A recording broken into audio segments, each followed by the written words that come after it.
नमस्ते दोस्तों, easy study channel पर आपका स्वागत है। आज है 5 मई और मैं उपस्थित हूँ आपके सामने टॉप 10 करंट अफेयर लेकर।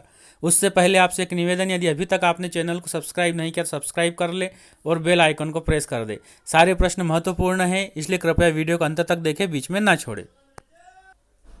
पहला महत्वपूर्ण प्रश्न है, हंदवाड़ा के काजीबाद इलाके के पास 4 मई को सेना की किस इकाई की पेट्रोलिंग पार्टी पर आतंकियों ने हमला कर दिया, जिसमें हमारे 3 जवान शहीद हो गए। सीआरपीएफ। महत्वपूर्ण तथ्य, हंदवाड़ा के काजीबाद इलाके के पास सोमवार को सीआरपीएफ की पेट्रोलिंग पार्टी पर आतंकियों ने हमला कर दिया। सुरक्षा बलों ने तुरंत हमले का जवाब देते हुए एक आतंकी को ढेर कर दिया। हालांकि इस हमले में हमारे 3 जवान शहीद हो गए जबकि 7 घायल हुए। हमले के बाद सीआरपीएफ ने इलाके को सील कर दिया और इलाके में आतंकियों की छानबीन की जा रही है। शहीद होने वाले जवानों में संतोष कुमार मिश्रा, अश्विनी कुमार यादव और चंद्रशेखर है। इजी स्टडी चैनल सभी अमर शहीदों को अश्रुपूर्ण श्रद्धांजलि अर्पित करता है।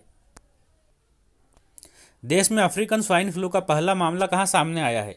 असम। महत्वपूर्ण तथ्य, देश में अफ्रीकन स्वाइन फ्लू का पहला मामला असम में सामने आया। राज्य सरकार का दावा है कि वहां के 7 जिलों के 306 गांवों में रविवार तक 2500 सूअरों की मौत हो गई। अफ्रीकन स्वाइन फ्लू का कोरोना से कोई संबंध नहीं है, इंसानों पर इसका कोई असर नहीं होता। Federation of all India traders CAIT ने देश के सभी खुदरा व्यापारियों के लिए किस राष्ट्रीय ई कॉमर्स मार्केट प्लेस की शुरुआत की है? भारत मार्केट। महत्वपूर्ण तथ्य, यह e commerce market place Bharat market .in नाम से पोर्टल पर उपलब्ध होगा। इस मार्केट प्लेस में देश के सभी खुदरा व्यापारियों को लाने का लक्ष्य है।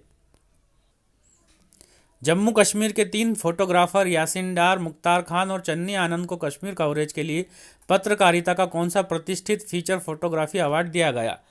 पुतलीजर। महत्वपूर्ण तथ्य, अनुच्छेद 370 के बाद जम्मू कश्मीर में महीनों तक कर्फ्यू और लॉकडाउन की स्थिति रही। ऐसे हालात में कश्मीर के 3 फोटोग्राफर ने कैमरे के जरिए लोगों को प्रदेश का माहौल दिखाया। ये तीनों फोटोग्राफर यासिन डार, मुख्तार खान और चन्नी आनंद न्यूज़ एजेंसी एपी के लिए काम करते हैं। अब इन्हें कश्मीर कवरेज के लिए पत्रकारिता का प्रतिष्ठित पुतलीजर फीचर फोटोग्राफी अवार्ड दिया गया है। कब विश्व अस्थमा दिवस मनाया जाता है? 5 मई यानी आज। महत्वपूर्ण तथ्य, आज 5 मई को विश्व अस्थमा दिवस है। विश्व अस्थमा दिवस प्रतिवर्ष मई महीने के पहले मंगलवार को पूरे विश्व में मनाया जाता है। वर्तमान में वायु प्रदूषण को देखते हुए अस्थमा के रोगियों की संख्या दिनों दिन बढ़ती जा रही है। इस बीमारी से छोटे बच्चों से लेकर वयोवृद्ध जन तक प्रभावित हो रहे हैं। अस्थमा विरोध की जागरूकता एवं शिक्षा हेतु इस दिन को संपूर्ण विश्व में मनाया जाता है। किसने ऑनलाइन टेनिस टूर्नामेंट जीत लिया है? Taylor Fritz. महत्वपूर्ण तथ्य, अमेरिका की टेलर फ्रिट्ज ने दिग्गज महिला टेनिस प्लेयर सेरेना विलियम्स और रूस की मारिया शारापोवा को हराकर सितारों से सजा ऑनलाइन टेनिस टूर्नामेंट जीत लिया है। इससे जुटाए गए $10 लाख अमेरिका में भूखे बच्चों की मदद पर खर्च किए जाएंगे। किस देश की सरकार ने बड़ा फैसला लेते हुए अपनी मुद्रा को बदलने का फैसला लिया है?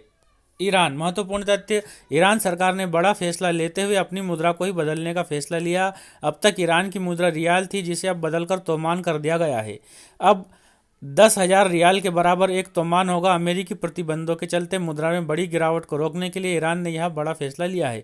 4 मई को ईरान की संसद ने इस संबंध में पेश किए गए विधेयक को मंजूरी दी। राष्ट्रीय करेंसी से 4 शून्य हटाने का प्रस्ताव को संसद की ओर से मंजूरी दे दी गई।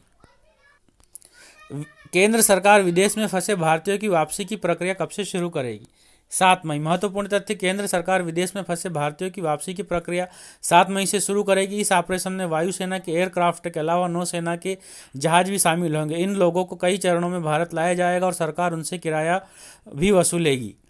गृह मंत्रालय ने कहा कि केवल उन लोगों को यात्रा की अनुमति मिलेगी जिनमें संक्रमण का कोई लक्षण नहीं होगा। भारत आने के बाद जरूरी जाँच होगी और उन्हें 14 दिन तक क्वारंटाइन किया जाएगा।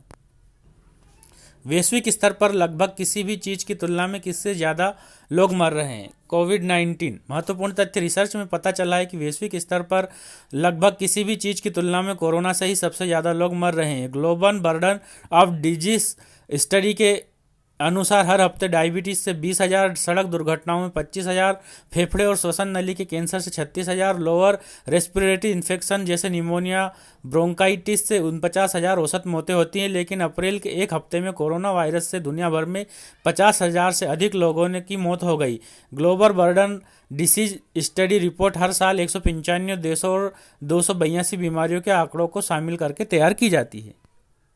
आज का अंतिम प्रश्न है, कहाँ के नेशनल इंस्टीट्यूट ने नई कोरोना जांच किट विकसित की है जो 30 सेकंड में इंसान की लार से कोरोना वायरस का पता लगाती है? हैदराबाद। महत्वपूर्ण तथ्य, हैदराबाद के national institute of animal biotechnology ने नई कोरोना जांच किट विकसित की है। यह किट 30 सेकंड में इंसान की लार से कोरोना वायरस का पता लगाती है। किट में बायो सेंसर लगे हैं जिसका इस्तेमाल जहरीली चीज़ों और नशीले ड्रग का पता लगाने में भी किया जा सकेगा। संस्थान का दावा है कि यह किट मई के अंत तक पूरी तरह से तैयार हो जाएगी और इसके बाद यह आम लोगों के लिए उपलब्ध होगी। तो दोस्तों, ये थे आज के हमारे महत्वपूर्ण प्रश्न। यदि आपको अच्छे लगे हो तो वीडियो को लाइक करें, अपने दोस्तों में शेयर करें और हमारे चैनल इजी स्टडी को सब्सक्राइब कर ले और बेल आइकन को प्रेस कर दे। और हाँ दोस्तों, घर पर रहें, सुरक्षित रहें, कोरोना वायरस फैलने से रोकें। आपका दिन शुभ हो। जय हिंद, जय भारत।